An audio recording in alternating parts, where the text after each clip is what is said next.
نامت أعيني يوما، نامت والحنين نما، راحت تحتويني رؤياك يا رسول الله.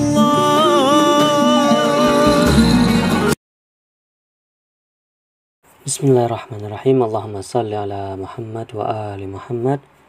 Assalamualaikum warahmatullahi wabarakatuh. Ya awladi, alhamdulillahirabbil alamin.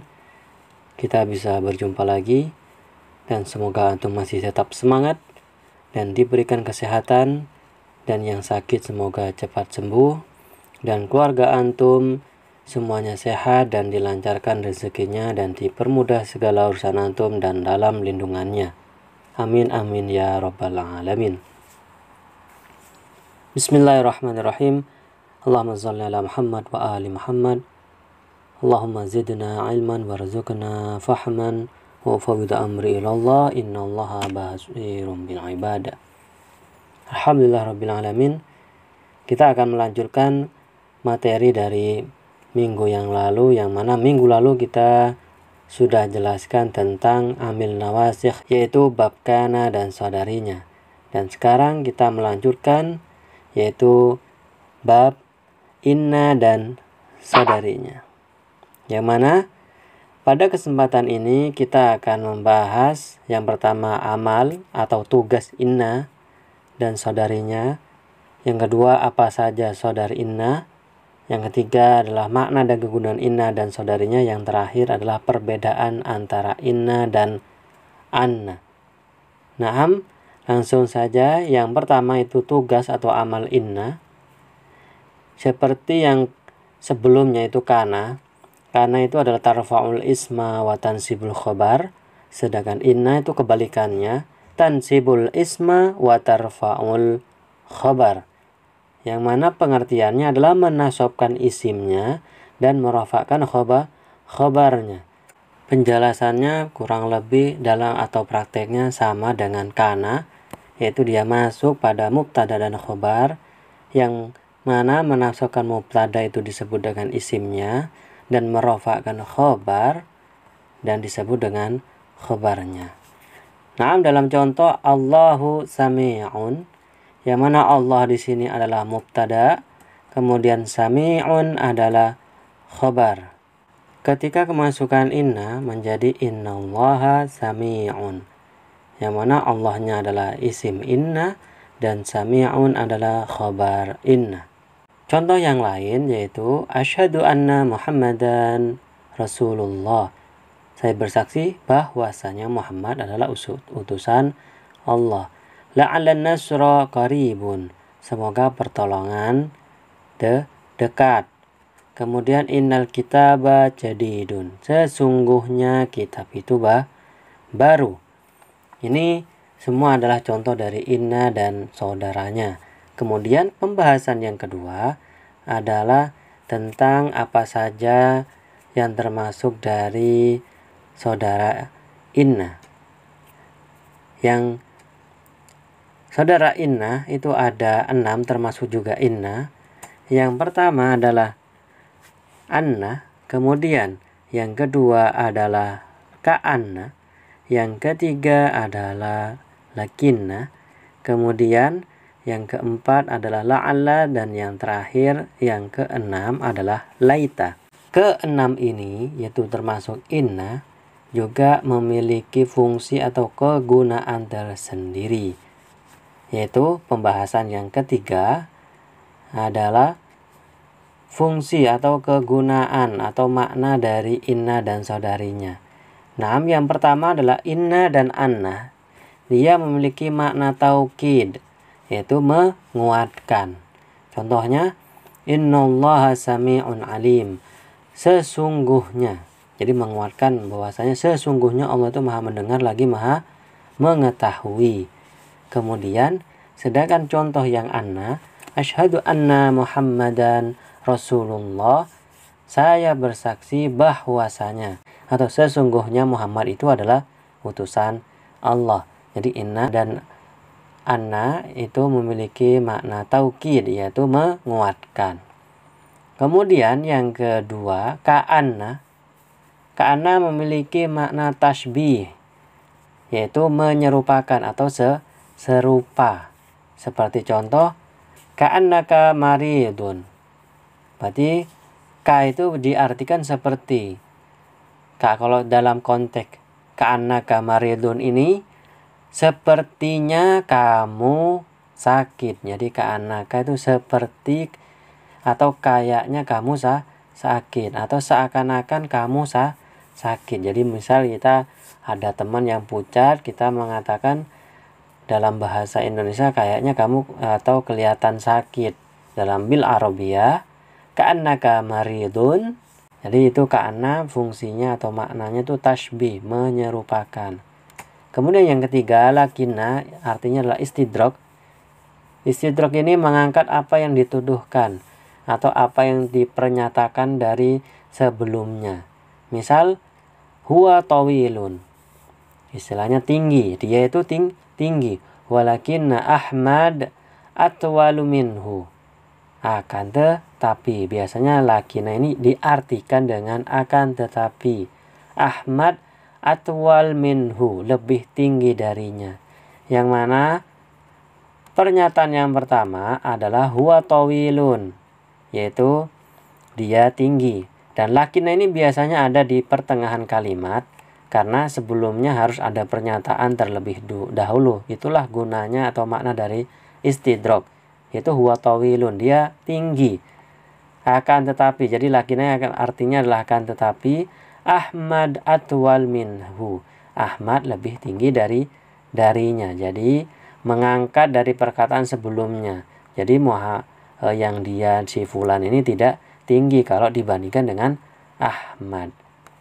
Nah, kemudian saudari inna yang keempat adalah la'alla. Di sini la'alla yaitu bermakna taraji. Taraji itu mengharap sesuatu yang mungkin terjadi. Biasanya dengan kata semoga atau mudah-mudahan. Contohnya di sini la'allal imtihana sahlun. Semoga ujian itu mudah, sahlun. Atau contoh yang lain, semoga Muhammad itu sembuh misal. Atau sehat, la'alla Muhammadan sihatun. Intinya la'alla itu maknanya adalah taraji, yang mengharapkan yang sesuatu itu mungkin terjadi. Sedangkan lawan kata dari taraji yaitu laitah, yaitu maknanya tamanni, dia itu mengharapkan sesuatu yang mustahil terjadi. Kalau dalam Al-Quran, ya laitani kuntu turaba, ketika orang kafir dihisab, mereka mengatakan andai kami menjadi tanah atau debu. Sedangkan yang taraji tadi, yang di atas ini la'alla, dia sesuatu yang mungkin terjadi. Sedangkan laita yang mustahil terjadi.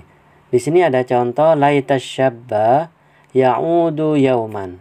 Artinya andai syabun itu adalah masa muda, ya'udu kembali di hari ini. Sedangkan yang mengatakan sudah tua.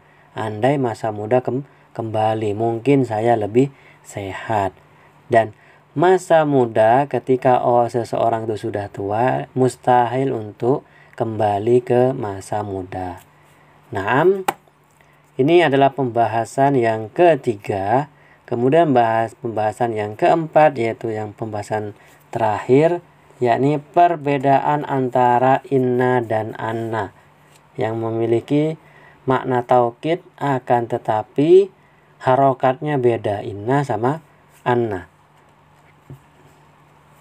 Yang pertama, ketika kita memakai anna, itu syaratnya apabila ada jumlah. Jadi ada jumlah dulu, dan setelah anna ini sebagai jumlah. Misal di sini ada contoh a'lamu annaka muhandisun. Saya mengetahui bahwasanya kamu seorang insinyur. Yang mana jumlahnya di sini ada a'lamu yaitu fi'il dan fa'il, sedangkan annaka muhandisun dia sebagai maf'ul bih. Karena a'lama dia membutuhkan objek, sehingga annaka muhandisun ini adalah sebagai maf'ul bih secara tempat atau secara mahal. Sehingga annanya ini berarti termasuk dalam satu kalimat ini. Sehingga harus memakai anna. Seperti halnya juga asyhadu anna Muhammadan. Kenapa kok pakai anna? Karena asyhadu juga jumlah yang mana setelah asyhadu menyaksikan apa, bersaksi tentang apa. Jadi anna Muhammadan dia sebagai maf'ul bi. Jadi sebagai jumlah, dan anna dibaca anna. Jadi hamzah dibaca a. Sedangkan untuk inna itu ketika di awal jumlah. Contoh, innal mu'minina ikhwatun.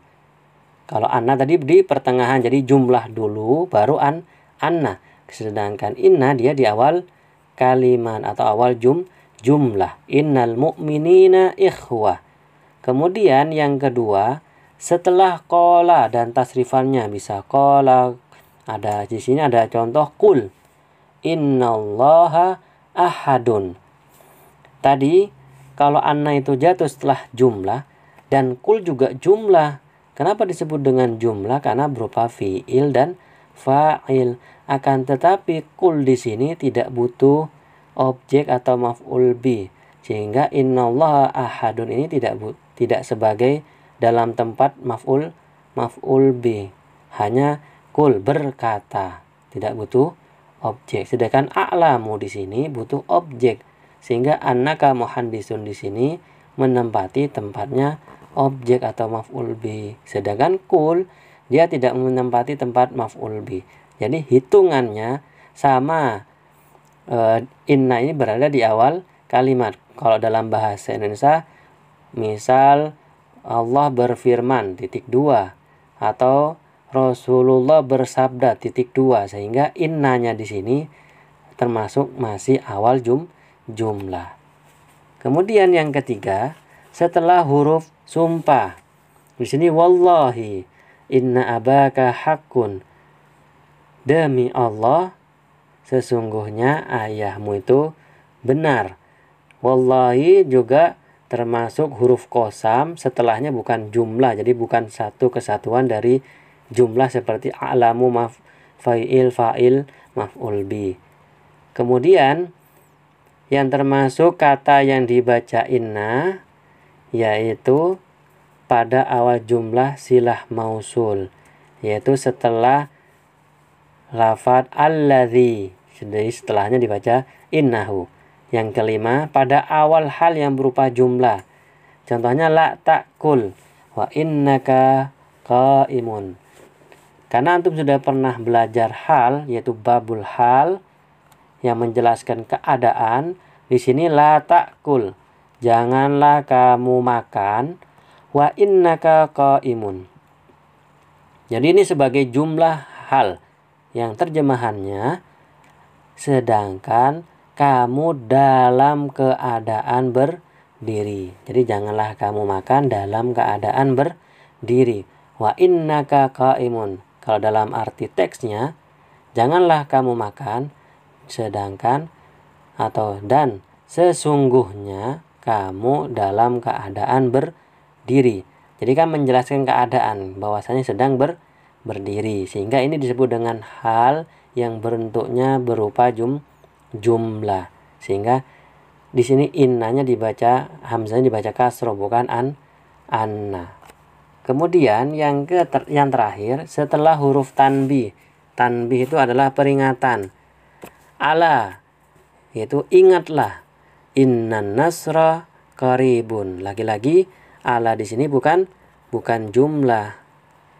Jadi ala innan nasra qaribun. Kalau la ta'kul di sini betul dia jumlah, akan tapi secara makna dia terputus. Dan di sini juga bukan lanjutan dari jumlah la ta'kul. Naam. Kemudian ada catatan kecil yang mungkin antum perlu ketahui, bahwasanya apabila ada ma setelah inna dan saudarinya, maka inna dan saudaranya tidak berfungsi seperti tansibul isma wa tarfa'ul khobar, yaitu menasabkan isimnya dan merofakkan khobarnya. Tapi semua itu ada pengecualian. Di sini kecuali laita, dia bisa beramal dan juga bisa tidak beramal. Contohnya innama, di sini ada inna dan disambung dengan ma, berarti innama al-mu'minuna ikhwatun. Yang aslinya adalah inna al-mu'minina ikhwatun. Jadi innanya di sini tidak beramal, yaitu mulghah atau batal tugasnya atau fungsinya. Begitu juga dengan laitama, dia ada dua pilihan, boleh beramal ataupun tidak. Kalau tidak beramal berarti dibaca al-imtihanu, normal. Kalau beramal berarti al-imtihana, karena tansibul isma, yaitu menasabkan isimnya. Naam, hadzal minni, syukran lakum, semoga antum bisa fahami, kurang lebihnya mohon maaf. Akhirul kalam, assalamualaikum warahmatullahi wabarakatuh.